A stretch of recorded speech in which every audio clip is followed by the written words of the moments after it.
Jai Parikar Shri Guru Gaura Chandraju ki Jai, Jai Parikar Sri Kiraju ki Jai. Jai Vishnupad Paramahamsa Parivrajaka Chastata Sata Sri Srimati Srila Bhakti Sundar Govindade Goswami Maharaj ki Jai. Jai Vishnupad Paramahamsa Parivrajaka Astata Sata Sri Srimati Srila Bhakti Rakshidar Goswami Maharaj ki Jai. Jai, welcome to Sri Caitanya SCSMission morning class. Dandavat. Vandeham Shri Guru Shri Chitta Padakamalam Shri Guru Vaishnavangscha Shri Rupam Sagrajatam Sahagana Raghunatam Vitam Stam Sajivam Sadvetam Savadutam Parijana Sahitam Krishna Chaitanya Devam Shri Radha Krishna Padam Sahagana Lalita Shri Vishakam Vidangscha Om Agyanatimirandasya Gyananya Shalakaya Chakshurun Militam Jena Tasmai Shri Gurave Namah Shri Chaitanya Manobishtam Stapitam Jena Bhutale Swayam Rupa Kadamayam Dadati Svapadantikam Haribam.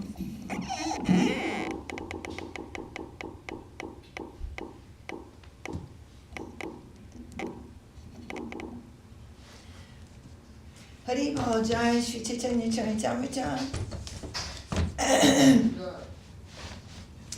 Sri Krsna Das Kaviraj ki Jai. Srila Om Vishnupad A.C. Bhaktivedanta Swami Prabhupada ki Jai. Reading the Madhya Lila Volume 5, now on chapter number 25. The residents of Varanasi become Vaishnavas.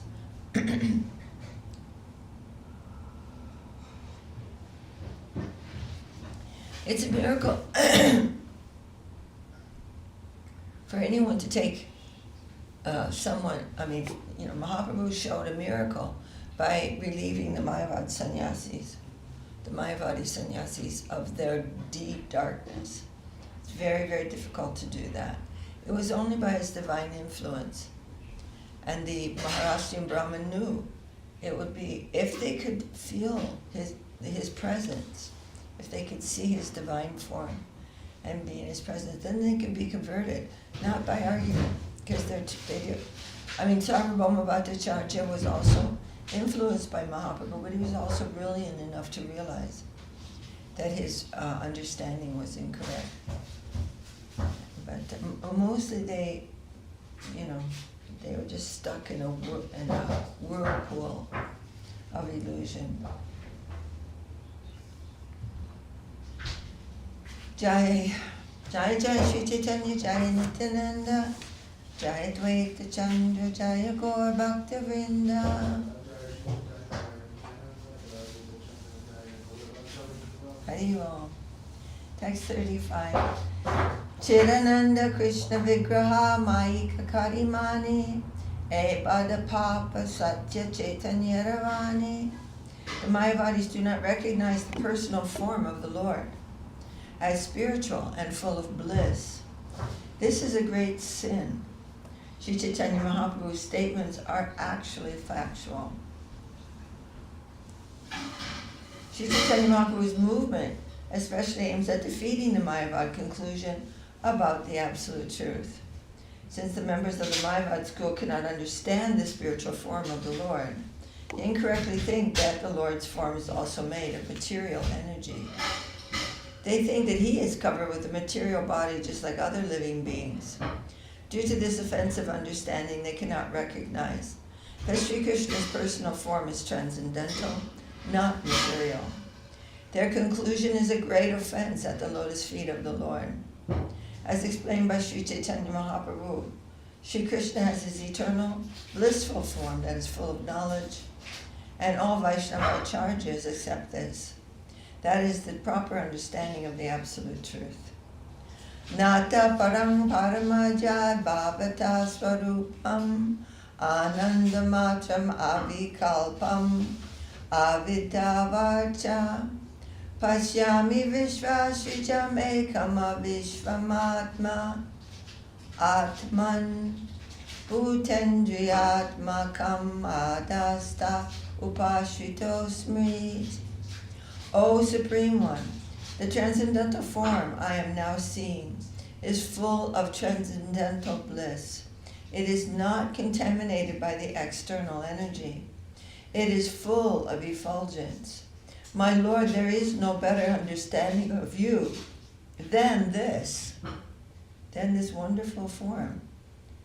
You are the Supreme Soul and the creator of this material world, but you are not connected with this material world. You are completely different from created form and variety. From created form which is, in other words, temporary. I sincerely take shelter of that form of yours, which I am now seeing. This form is the original source of all living beings and their senses. This is a quotation from the Srimad Bhagavatam, spoken by Lord Brahma, who perfectly realized the Supreme Personality of Godhead after meditating upon the Lord within the water of the Garbhodak ocean. Brahma realized that the form of the Lord is completely spiritual. This is certainly a better understanding of the absolute truth than this impersonal understanding. Dishtam shrutam bhuta bhavad Dishtam shrutam bhuta bhavad bhavishyat Stasnus charishnur mahad alpakam va Vinachutad vastitaram navachyam Sa eva sarvang paramatma bhuta. Lord Shri Krishna, the Supreme Personality of Godhead, is the cause of all causes. He is past, present, and future, and He is the movable and immovable.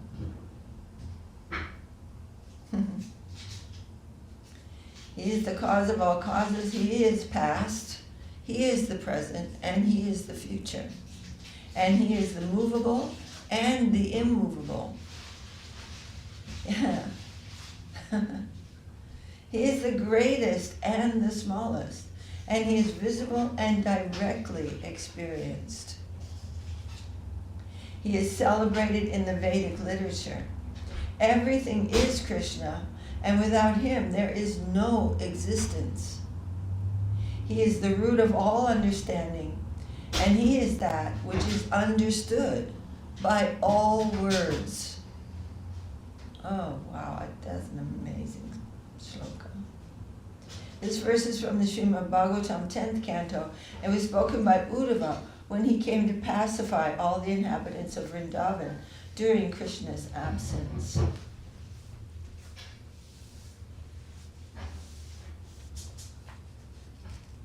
Haribol.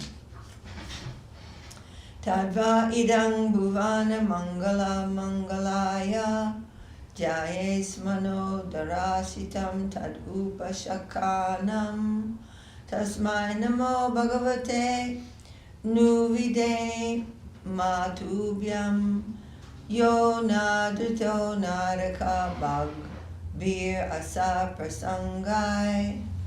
O most auspicious one, for our benefit, you enable our worship of you by manifesting your transcendental form, which you show to us in our meditation. We offer our respectful obeisances unto you, the Supreme Person, and we worship you, whom impersonalists do not accept due to their poor fund of knowledge. Thus they are liable to descend into a hellish condition. I'll read that again. O most auspicious one, for our benefit you enable our worship of you by manifesting your transcendental form, which you show to us in our meditation. We offer our respectful obeisances unto you, the Supreme Person. The Supreme Person, and we worship you, whom impersonalists do not accept due to their poor fund of knowledge. Thus they are liable to descend into a hellish condition. This is a quotation from the Srimad Bhagavatam.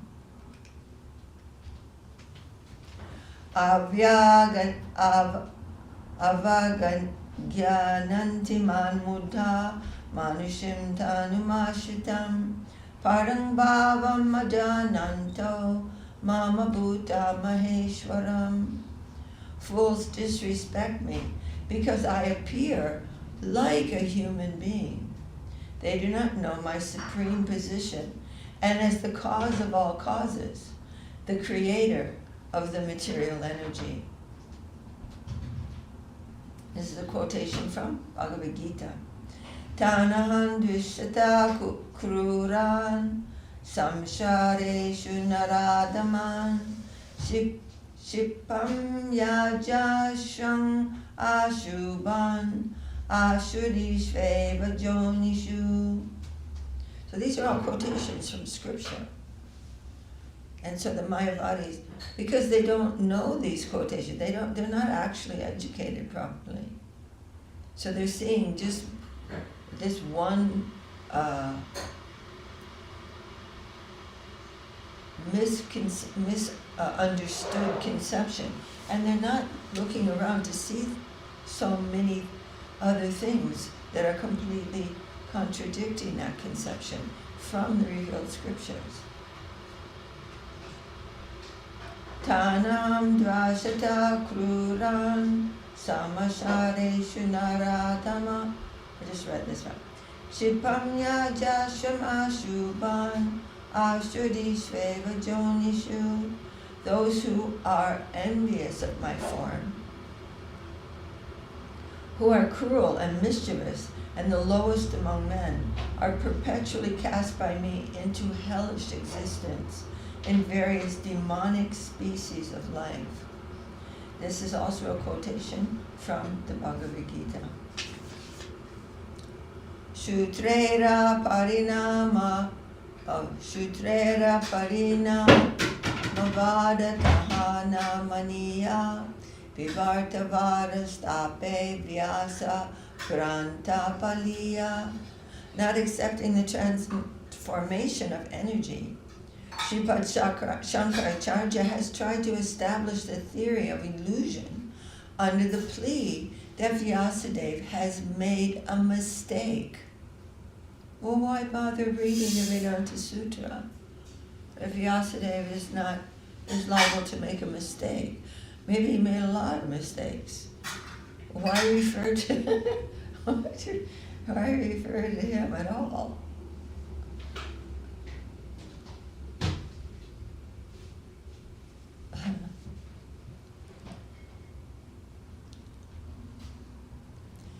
Eta kalpita artamane nahi bhaya.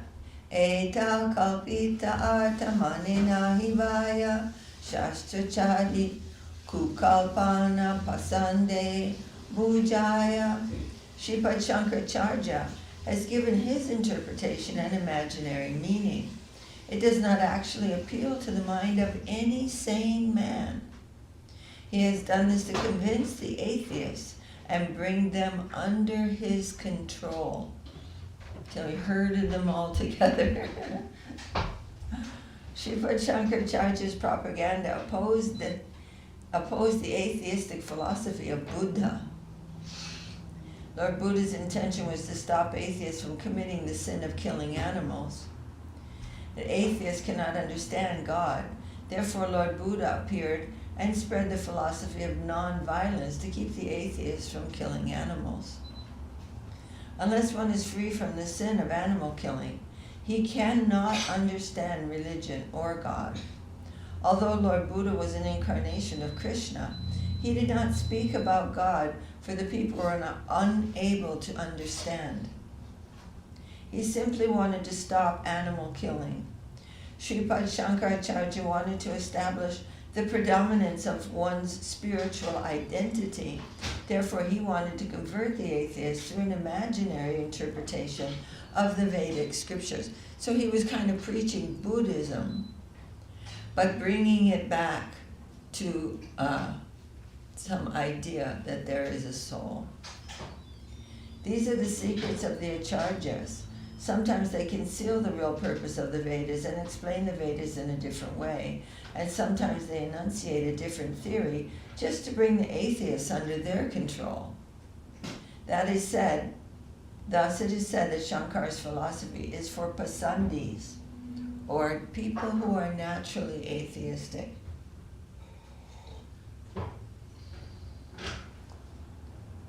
Paramata vichar gela karimatra vada kaha mukti pada kaha krishnera prasada. The atheists, headed by the Mayavadi philosophers, do not care for liberation or Krishna's mercy. They simply continue to put forward false arguments and counter theories to atheistic philosophy, not considering or engaging in spiritual matters. They just talk. They have no spiritual practice, really. Vyasa Sutra Artha Acharya Karyache Achadana Ehai Satcho Sri Krishna Chaitanya Vachana. The conclusion is that the import of the Vedanta Sutra is covered by the imaginary explanation of Shankaracharya. Whatever Sri Krishna Chaitanya Mahaprabhu has said is perfectly true.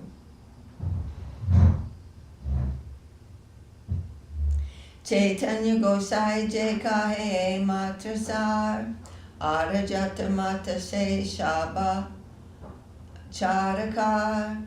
Whatever meaning Sri Chaitanya Mahaprabhu gives is perfect.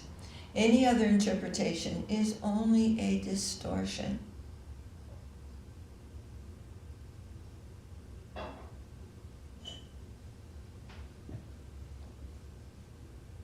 Whatever meaning Sri Chaitanya Mahaprabhu gives is perfect.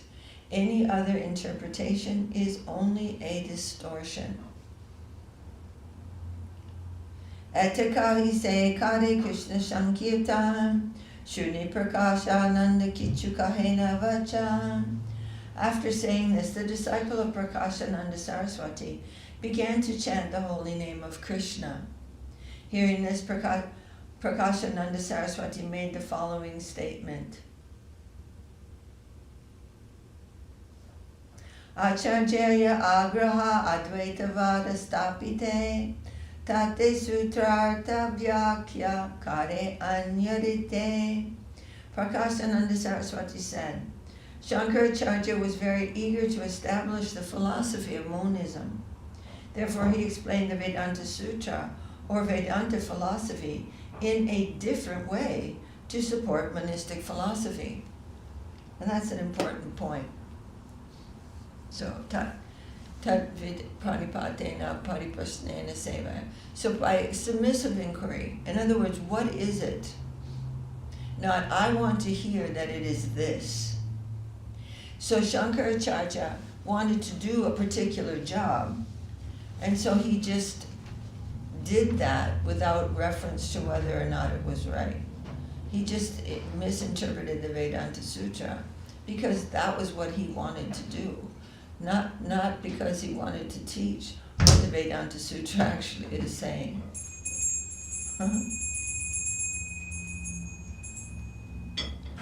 Bhagavata Manile Advaita Nadyaya Stapana Ataeva Shabashastra Karaye Kandana. If one accepts the personality of Godhead, the philosophy that maintains that God and the living entity are one cannot be established. Therefore, Shankaracharya argued against and refuted all kinds of revealed scriptures. Why did he bother to make up your own thing? But anyway, we know he had a purpose, and that purpose was actually given to him by the Lord. Che granta karta chahe svamatastapite shastrara sahaja arta nahe taha haite. Anyone who wants to establish his own opinion or philosophy certainly cannot explain any scripture according to the principle of direct interpretation. because of its direct interpretation. In other words, by bringing out the actual meaning of what is being said, then they won't be able to establish atheism. So if they want to establish atheism, they must misinterpret, or in other words, give a meaning which is not actually being expressed in that scripture. Mamangshaka kahe ishvara haya karmera. Mamangshaka kahe ishvara haya karmera anga. Shankhya kahe jagatera prakriti karana prasanga. The Mimamsaka philosophers conclude that if there is a God, he is subject to our fruitive activities. That's the karma Mimamsaka. God has to do, God has to give the results of our activities. It's not very brilliant. By whose law are these activities bringing any kind of fruit? So if we do this and this and this according to the scriptures, and where did the scriptures come from? Then God is like, oh, okay, yeah. Oh, you did that, okay. Like, yeah, he's completely under the control of the law of karma. Similarly, the Sankhya philosophers who analyze the cosmic manifestation say that the cause of the cosmos is material nature. Nyaya kahe paramanu haite vishvahai mayavadi nirvishesha brahme tukai.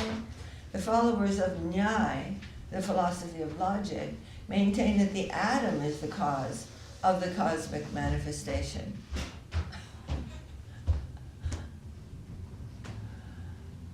That is so funny, because the atom is small, therefore it's the cause of the bigger things. But just because a material particle is small doesn't at all make it the cause of anything. And the Mayavadi philosophers maintain that the impersonal Brahman effulgence is the cause of the cosmic manifestation. Well, there are so many arguments for this, and it's tempting. The living being doesn't exist, in other words. There's no cause being the free will of the living being. That he is bringing about his involvement with illusion. They're leaving the living entity out, and free will and consciousness. Jai, very nice. Jai, Shri Guru Gaur Chandu Ki Jai, Shri Kirtanam Ki Jai.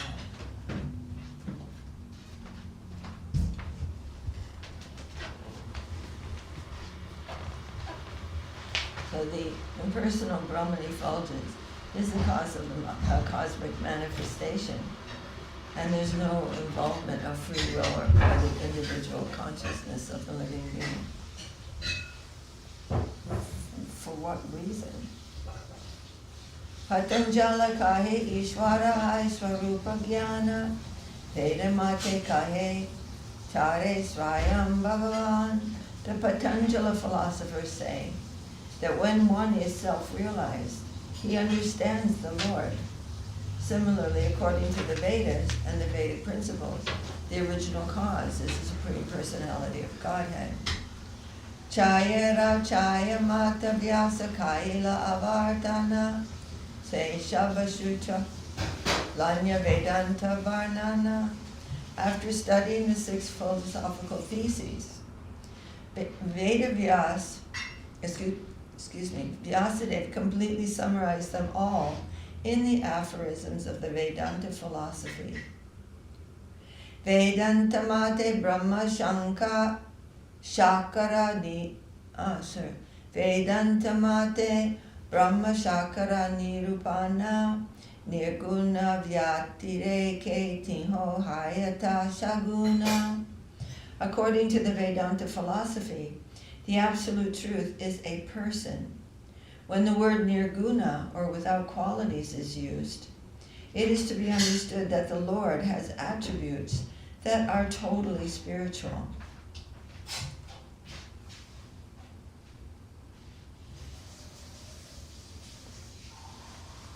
So this is misinterpreted by them. I mean, this is the direct statement of the Vedanta. The absolute truth is the supreme personality, and nirguna, that attribute of the Lord, means that he's not covered by the triguna, the modes of material nature. Parama karana ishvara keha nahimane swaswa matastape paramatera khandane. Of the philosophers mentioned, none really cares for the Supreme Personality of Godhead, the cause of all causes. They're always busy refuting the philosophical theories of others and establishing their own.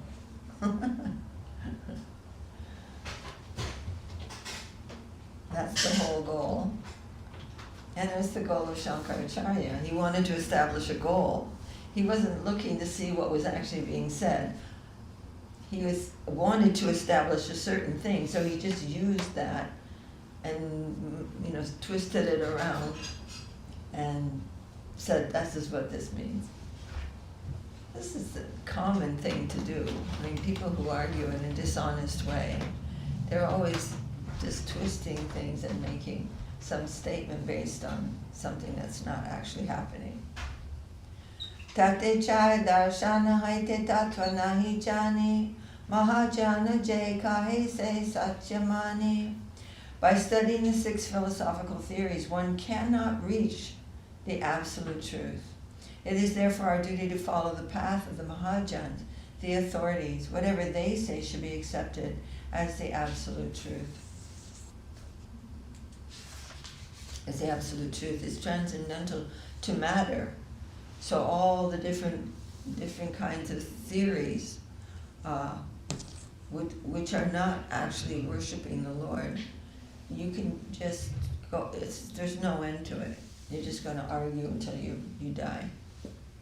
In his Amrita Prabha Bhasya, Srila Bhaktivinoda Thakur gives the following summary of the 6 philosophical processes. Prakashananda admitted that Sripad Shankaracharya, being very eager to establish his philosophy of monism, took shelter of the Vedanta philosophy and tried to explain it in his own way. The fact is, however, that if one adopts the existence of God, one certainly cannot establish the theory of monism, if he accepts that, because that's what's really being said there.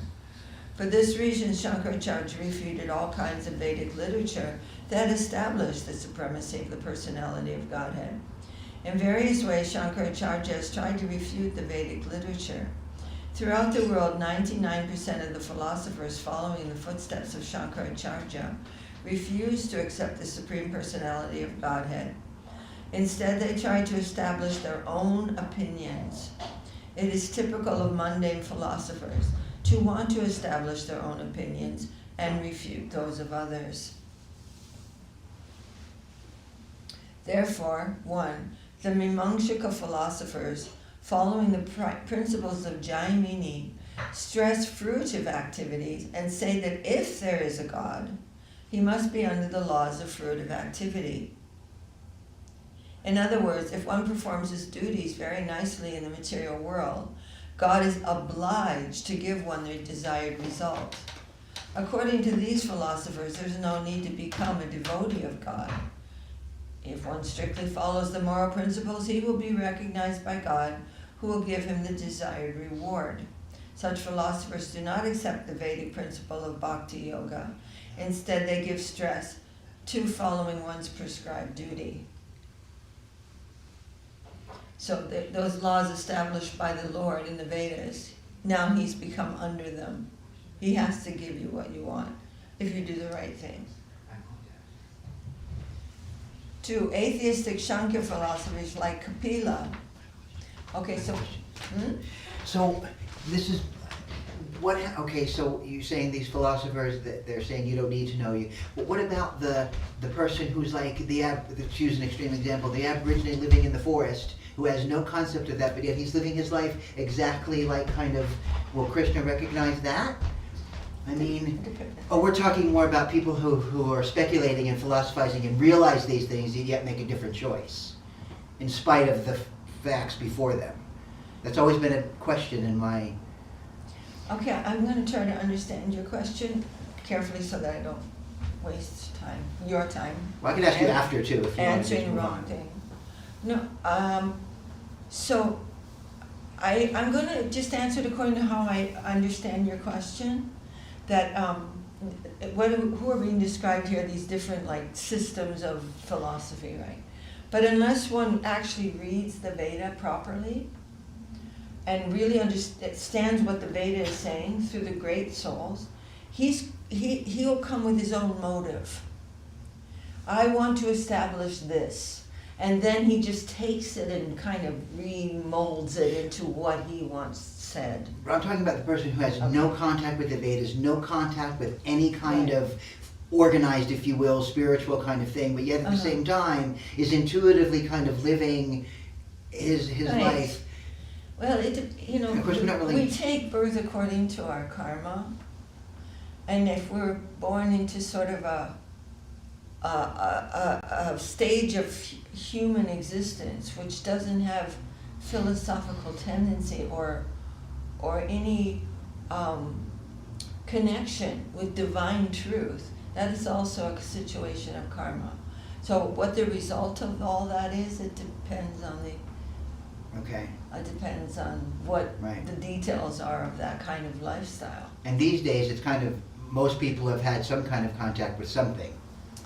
Yeah, I mean, I know what you're saying. It seems like a kind of an innocent birth or something like that. Yeah. But I mean, but in terms of really profound spiritual progress and going completely out of the plane of exploitation, I mean, those two things are kind of very different.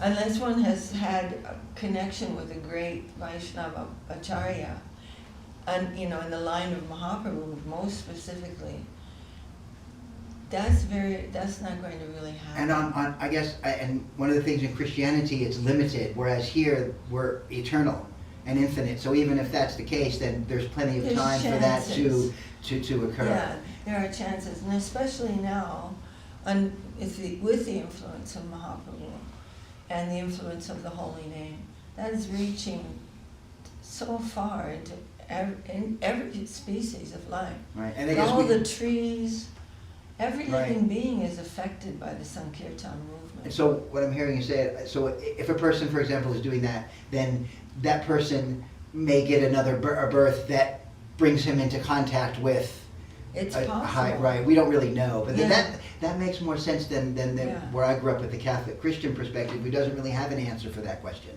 I think many of us really who were raised like that had that question. Yeah, and that's one of the things I love about Krishna consciousness, is that it kind of answers all of those. The idea that we're eternal is very comforting. Yeah, I have to say, when I went to a Catholic high school, and with all due respect, I had that very same question. Yeah.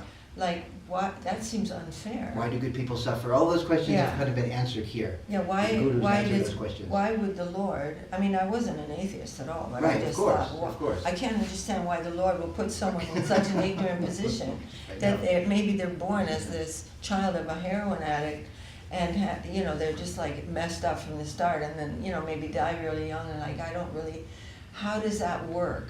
Mm-hmm. And there's no answer. There's no answer. No. In fact, it was very irritating. Yeah, even the high apologists, Augustine and Kant, they had no answer, and that really bothered them. I've read quite a bit of their writings, and it really bothered. Anyway. Yeah. So hope springs eternal. The Lord is always merciful, but all right, wonderful. Bhakti Boni said something about that. Very good. Bhakti Boni says, this is a question that comes up often in Christianity. It is always posed as, what if someone never heard of Jesus? How could God send him to hell? It leaves out the understanding of karma. Karma answers many of the non-answerable questions in Christianity. Yes, very good. That's true. That's true. And it's in the Bible. It's not like it's not there. as you sow, so shall you reap. Of course. And it doesn't mean, and therefore, as we are reaping, so have we sown. It's not just some arbitrary thing. It's so cruel to think that.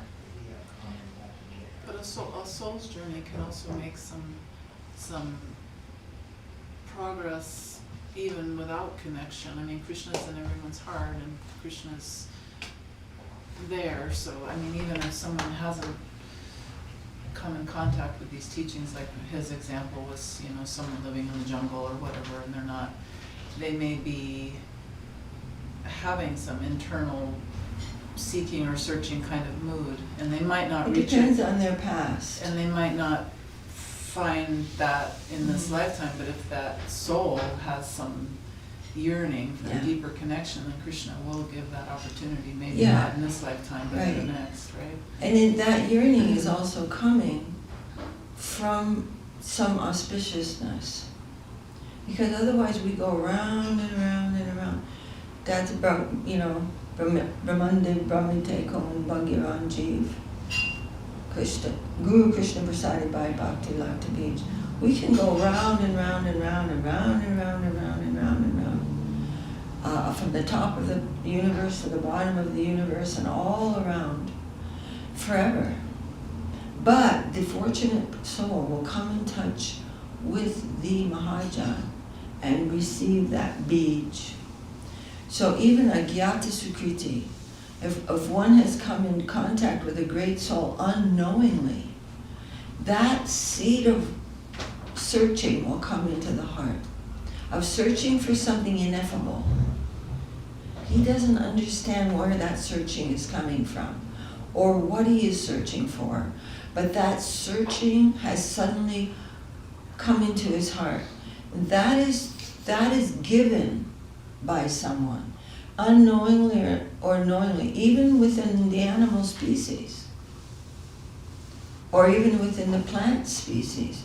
Guru Maharaj said that also there can be sukriti there. So all these roses that are starting to bloom in our beautiful front garden, you know, this is an auspicious situation for them. No flower in Mahaprabhu's garden is enjoyed by anyone but the Lord and Gurudev. We're bringing everything inside. It's all for him. And we're taking those remnants. And that's very auspicious. That will create some consciousness that there is something. These are all auspicious things. Or if any vegetable is offered to the Lord. So we're offering all of our food. We don't cook and eat. Never. We don't never do that. We always offer everything. Are we friendly toward these living beings? Or I'm going to eat it, so where's the benefit there? But we're friendly. We want to offer, give these, and this begins something. Begins a very auspicious thing. So that the next birth, no matter where it is, there will be some consciousness there. And it always begins with a Gyata Sukriti, Guru Maharaj said. Unknowingly, one has come in touch with some divine substance, some divine influence. And then that can begin, no matter where the next life is, or some dog, maybe some born as a dog, but he's had in his previous life some connection. Then that dog will get some further opportunity for progress. Maybe he'll do something to protect the temple, or be the dog of some devotee. So all these things are going on in a very big synergy. But that Agyata Sukriti, that is the key. That is the Bhakti Lata Bij. That is the beginning. That some wonderful influence has come. And therefore when Gopakumar approached the, you could say the gate, or however we can conceive the gate of Vaikuntha, he was seeing all these wondrous beings, and so many of them were entering into the Brahmandas, entering into the mundane universe, the universal plane to give their grace by the influence of the Lord. So these things are also going on there. But without that touch, that is not going to happen. Without a fire, you cannot light another candle. So the first candle is brought and something is lit and begun. Something has begun. Any more questions about that? All right. Oh, we're going a little over time here. But I'll finish this purport. This is really nice to hear an overview of all of these philosophies. So atheistic Sankhya philosophers like Kapila. Now, we know that one of the incarnations of the Lord is Kapila Dev.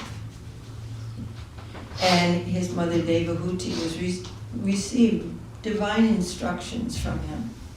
And those instructions are summarized in the Srimad Bhagavatam as Sankhya philosophy.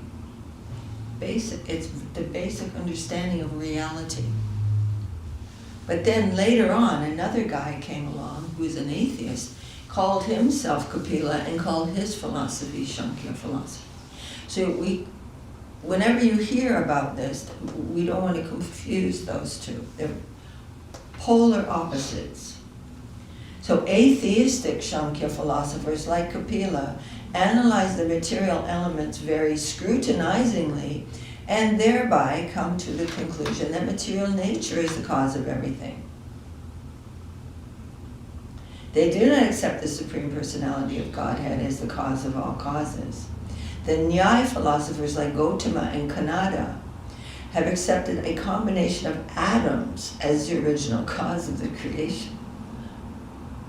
Because they're little, they're the cause.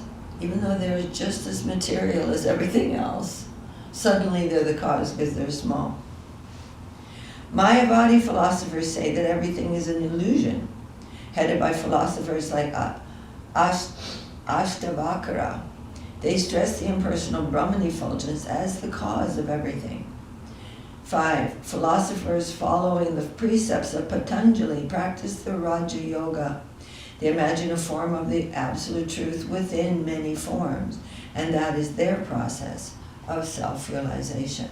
All 5 of these philosophies completely reject the predominance of the Supreme Personality of Godhead and strive to establish their own philosophical theories.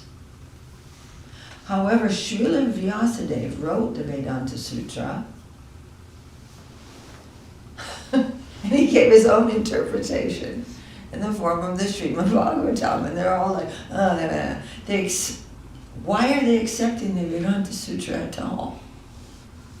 I guess it's because that's what's handy, and everybody believes it, so now they're going to use that to establish, it's like, what did they say? Something digs a hole and then a snake moves in. So the Vedanta is already there. Everybody knows that Vedavyasa is supreme authority. And so instead of being, just preaching their own philosophy, they take the Vedanta Sutra and they just turn it around, make it into something else. It's like little thieves.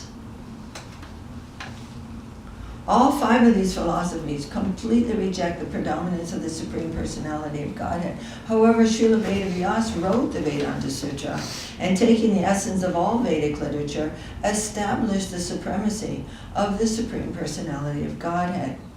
All 5 philosophers mentioned above understand that impersonal Brahman is without material qualities, and they believe that when the Personality of Godhead appears, he is contaminated and covered by the material qualities.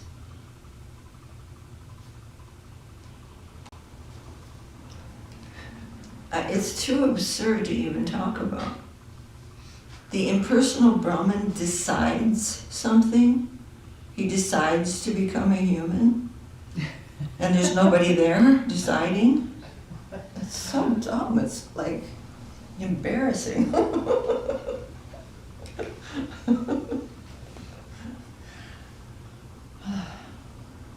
So like Srila Prabhupada used to say, you can't wake up someone who's pretending to sleep. So if if somebody really wants to wake up or is sleeping, you can say something and they'll go, oh, but if they're pretending to sleep, you can't wake them up. It's not like they're like wanting the truth. They just want to establish something that they want to think. So there's no waking them up. It's no, but Mahaprabhu could defeat the Mayavadis through his influence, through his divine influence. It's astonishing. And taking shelter of Guru and Gauranga, we can sometimes talk to persons who have this conception, but first of all, we have to ascertain whether or not they're searching for truth. Sometimes they are, and they're like, oh, that makes sense. And other times they're like, whoa, and they just, they don't want to know something, then if they're not searching for something, there's no reason to have any kind of argument. Just give them some prasadam and send them home.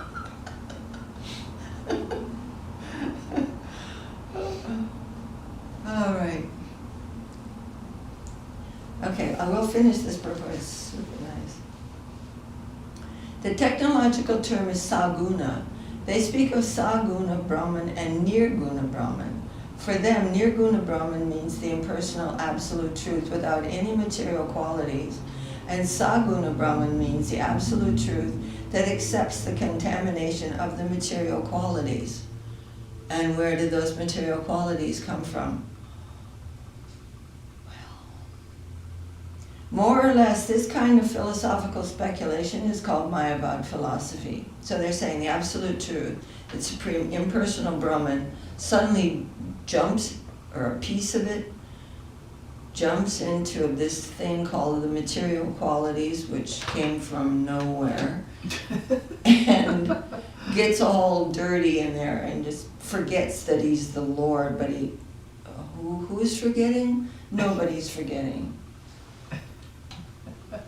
And then he can remember by reading a lot of stuff that who wrote, I don't know, because there's nothing there.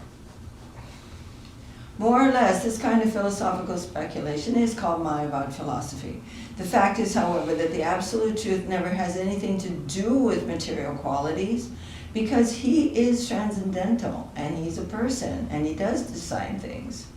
He is always complete with full spiritual qualities. The 5 philosophers mentioned above do not accept Lord Vishnu as the Supreme Personality of Godhead, but they are very busy refuting the philosophies of other schools. Well, they're all fighting with each other. There are 6 kinds of philosophical processes in India. Because Vyasadeva is a Vedic authority, he is known as Veda Vyas. His philosophical explanation of the Vedanta Sutra is accepted by the devotees. As Krishna confirms in Bhagavad Gita, Sarvasya chaham hridisani visto, matasmritir jnanam apohanam cha, vedesha sarver aham eva vedyo, vedantikrit vedavid eva chaham. I am seated in everyone's heart, and from me come remembrance, knowledge, and forgetfulness. By all the Vedas I am to be known. Indeed, I am the compiler of the Vedanta, and I am the knower of the Vedas. The ultimate goal of studying the Vedic literature is acceptance of Krishna as the Supreme Personality of Godhead. The Krishna consciousness movement is propagating the philosophical conclusion of Srila Vyasadeva by following other great acharyas like Ramanujacharya, Madhvacharya, Vishnu Swami Nimbarka, and Sri Chaitanya Mahaprabhu himself. When Ramanujacharya was a child, he defeated Shankaracharya, not directly, but his guru, his formal guru, like the guru, was reading Shankaracharya's interpretation of a verse. I forget the verse. There's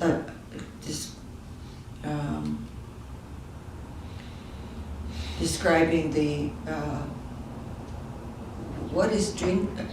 reddish thing which is seated, and that seed is drinking water, which is obviously the lotus. The lotus is sitting on the stem, and the reddish lotus is sitting on the stem, and the stem is drinking water. This is the direct, obvious understanding of the verse, but Shankaracharya is interpreted it as the reddish seed, because the word for null, the word for the stem is the same as a monkey's butt or a bod, somebody's backside. So that reddish, anyway, he was saying is the Lord's loaded eyes are compared to the reddish bum of a monkey. And it's almost funny. It is funny because Shankaracharya knows fully well what this verse means. And it's so absurd to write it like that.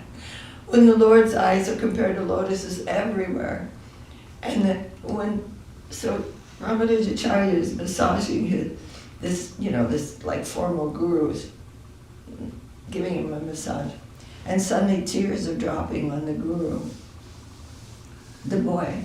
He said, "Are you in pain, Ramanuj?" He said, "No, but I cannot tolerate to hear the Lord's eyes with this comparison. This is horrible." And he said, "Well, can you do better?" And he did. He totally showed it, like fully, that this is what this verse means. And that guru later tried to kill Ramanuja. Why? Because he was going to defeat all the Mayavadis. He said, this boy, he's going to become an enemy of this philosophy. And instead of going, oh, well, God, the kid's right.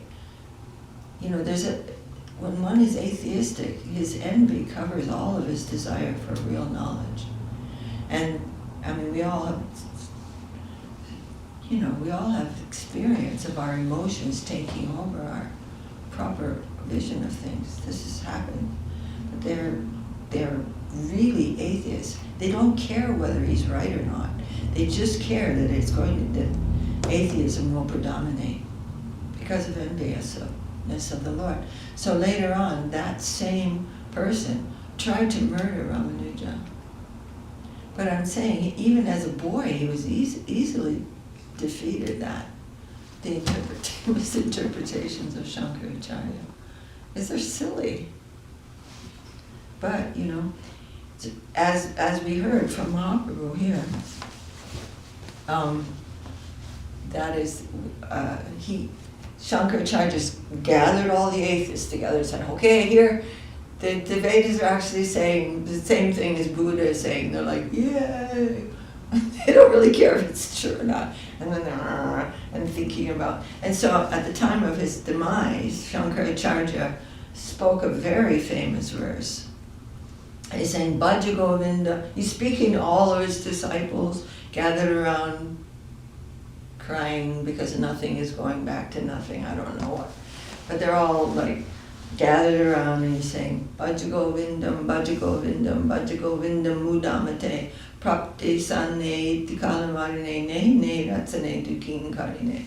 He's saying, worship Govinda, worship Govinda, worship Govinda, you asses. Because he was actually Lord Shiva. He was Yeah. actually the topmost Vaishnava, but Right. he came as a service Right. to create this whole thing for...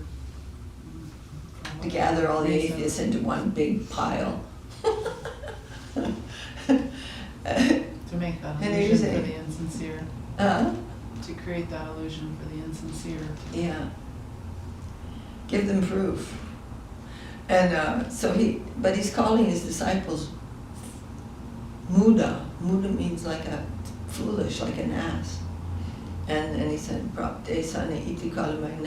all your magical jugglery of words, juggling them around to make this illusion that they mean something that they clearly don't mean, he said that's not going to help you at the time of death. Haribol. Oh, that was nice. extended Caitanya Charitamrta class. Hari Bol. Jaya Sri Caitanya Charitamrta Ki Jaya Madhya Leela, Volume 5, and this is Mahaprabhu's defeating, or the residents of Varanasi becomes Vaishnavas. So sometimes we hear all this arguments, that's not going to lead us to the absolute truth. But when one is, when the clear meaning of something is there, that's different from an argument. That's not the kind of argument that is being referred to there. This is showing, no, this is showing, this is clear, not, well, I think this, and well, blah, blah, and all that. That's not going to go anywhere. Hari Bol. Jai Srila Krsna Das Kaviraj Ki Jai Srila Om Vishnupad A.C. Bhaktivedanta Swami Prabhupada Ki Jai. Oh, this one purport of Srila Prabhupada. That's one purport. Really incredible.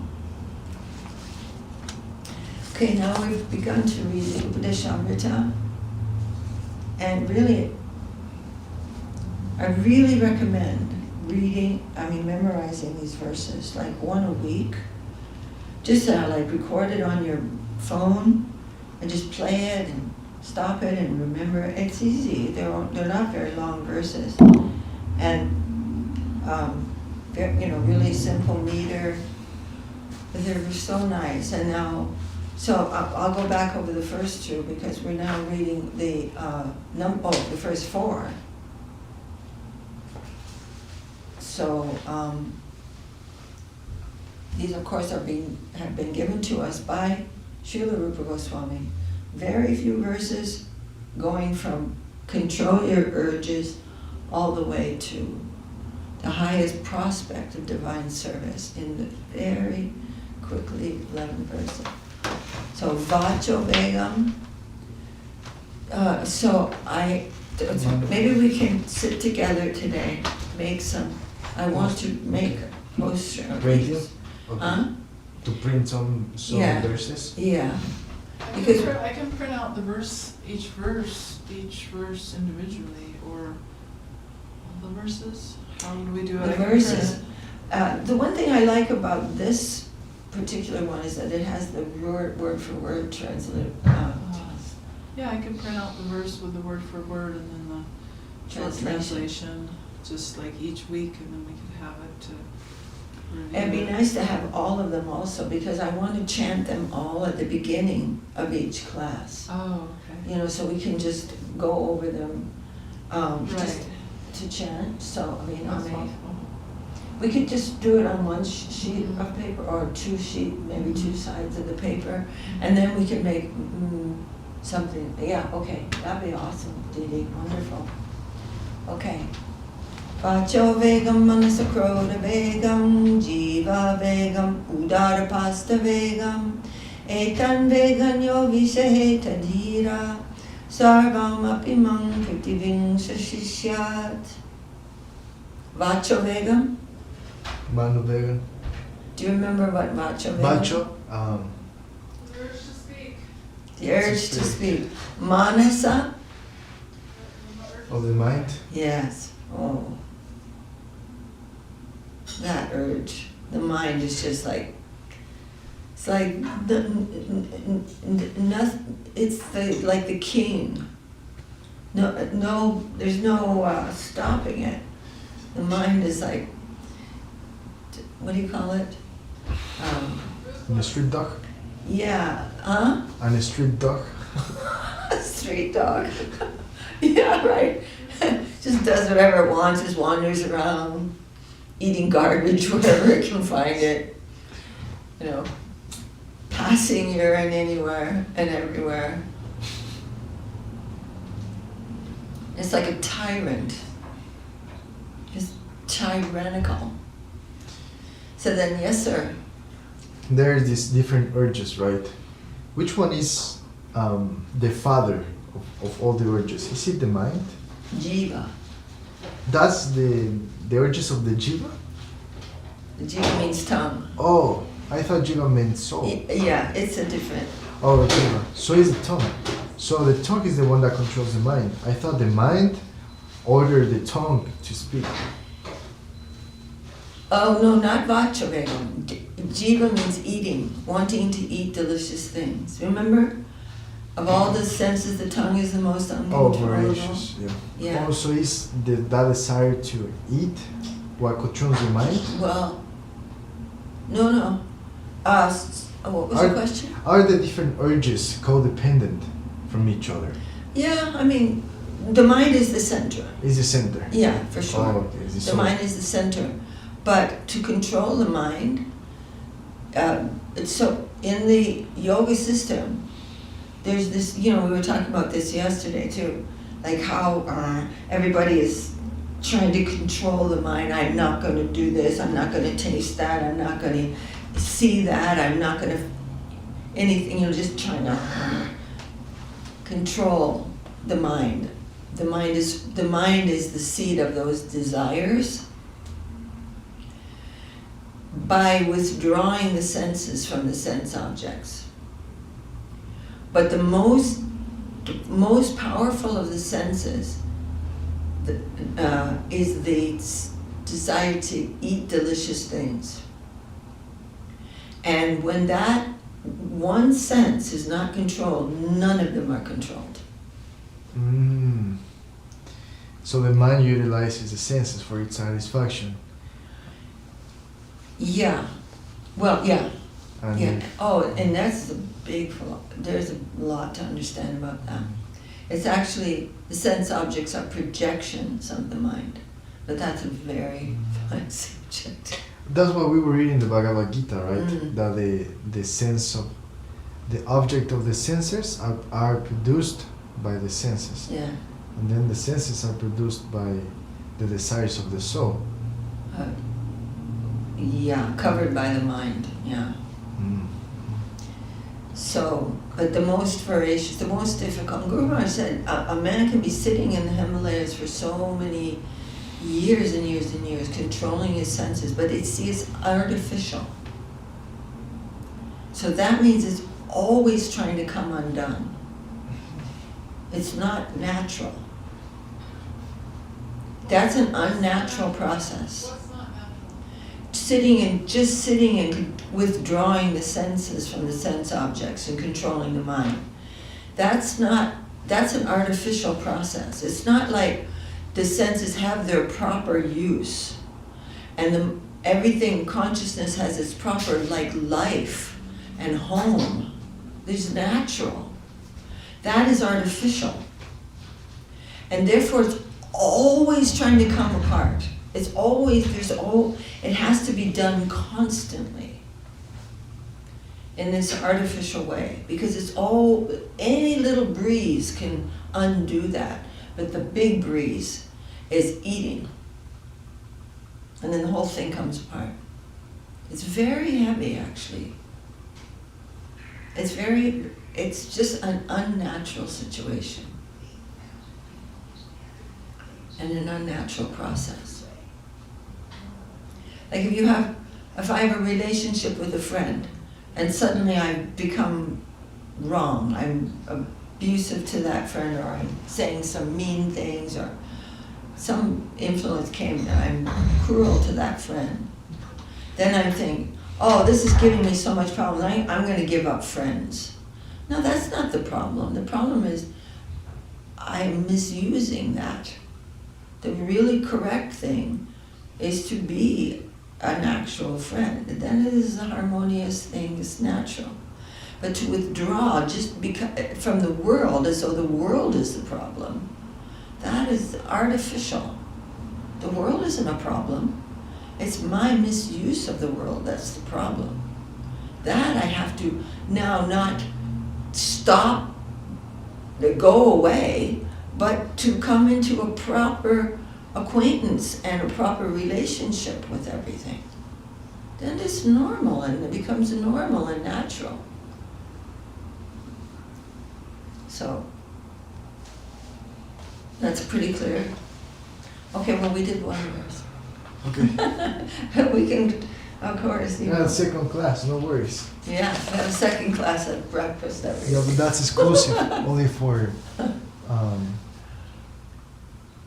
private members of Sri Chaitanya Charitamrta mission. Hare Krishna. Anyway, we're so fortunate. We get to, no matter what condition we're in when we wake up, we're far better off by the end of the morning program.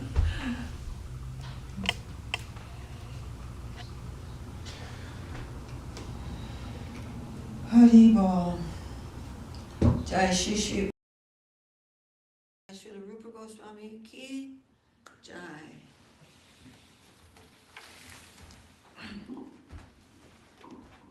And even those who have suddenly come into that Brahman, you know, that kind of flat line, they will go in and out of it. And any little thing can make them fall down again. It's not stable at all, and so troublesome to come to that sudden, to see that non-differentiated plane is a plane of understanding, but it's not full understanding. It's seeing things without, anyway, it's a big subject, but it's not exactly a place, it's just a different level of perception, but it's very unstable. And the proof is that we've come here from that plane in the first place, into the plane of time.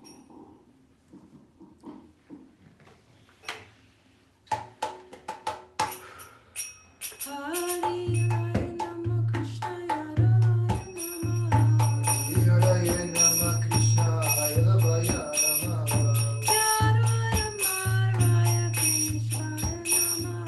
Yadavaya Madhavaya Keshavaya Namaha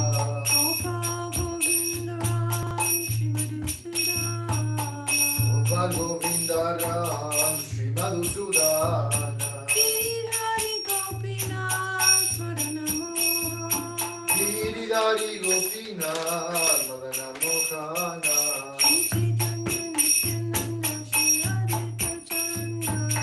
Chaitanya Nityananda Shri Advaita Chanda Radha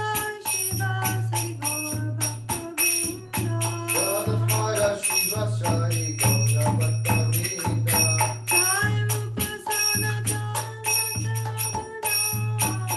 Jaya Rupa Sanatana Bhatta Raghunatha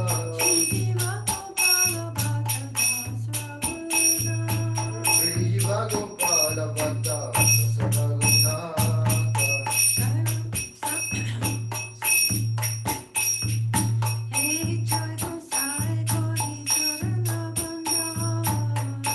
Jai Gosai Gauri Sarana Bandhana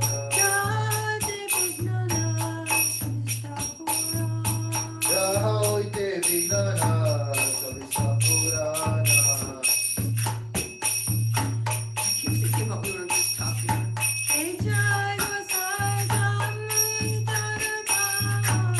Hey Jai Gosai Jara Muri Tara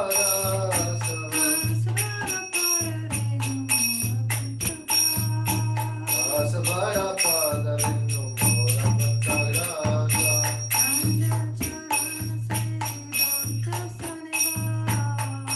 Racharana Sevi Vandasane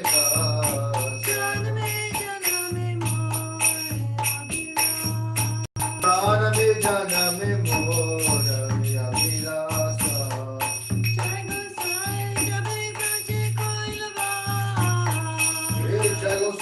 Jabe Raje Koilava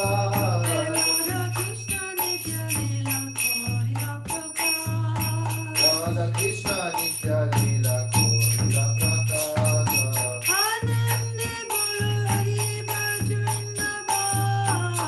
Anande Bolo Hari Vaja Vrindavana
Caitanya Ki Jai. Jai Sri Kiraj Govardhan Ki Jai. Jaya Vishnupad Paramahansa Srila Bhakti Sundar Govinda Dev Goswami Maharaj Ki Jai. Jai Srila Bhakti Vakak Sri Dev Sridhar Dev Goswami Maharaj Ki Jai. Namacharya Srila Haridas Thakur Ki Jai. Sri Chaitanya Saraswati Acharya Jai. Sannyasi Vritti Ki Jai. Sadgoswami Prabhu Ki Jai. Saparshad Shriman Mahaprabhu Ki Jai. Saparshad Shri Nityananda Prabhu Ki Jai. Shri Shri Radha Krishna Gopa Gopinath Shamakunda Radha Kunda Giri Govardhan Ki Jai. Jai Shri Chaitanya Saraswati Mat Ki Jai. Shri Chaitanya Saraswati Mission Ki Jai. Golkartal Ki Jai. Harinam Sankirtan Ki Jai. Srimati Tulsi Devi Ki Jai.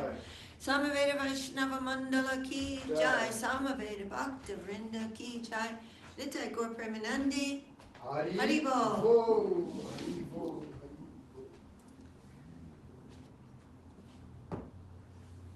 Jai Dandavat, everybody. Bhakti Boni, Divya Shakti, Vimala Krishna Prabhu.